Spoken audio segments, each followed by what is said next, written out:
kata penutup yang paling cantik sekali untuk kita bahagialah dengan cara kita, insya-Allah. Kalau kita nak rumuskan secara mudahnya, satu, hidup kita ni bukannya panjang pun. Jadi mana yang boleh kita beri, berilah tanpa berharap, berkhidmatlah tanpa meletakkan syarat. Yang nombor dua, tuan-tuan puan, hidup kita ni kita takkan lari daripada kekurangan. Tapi ada orang yang melihat kurang itu sebagai jalan dia bertemu dengan Tuhan. Inilah yang diajar dan dipesankan oleh Buya Hamka.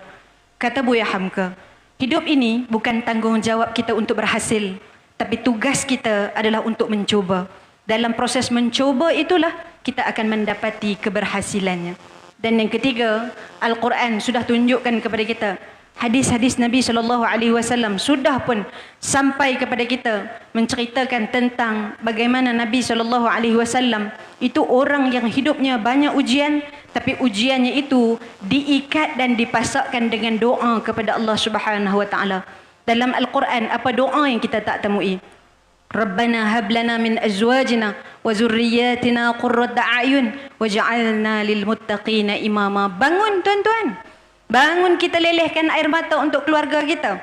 Bukan sekadar untuk anak dan isteri ataupun untuk suami dan keluarga yang kita kasihi, termasuk ahli-ahli keluarga kita.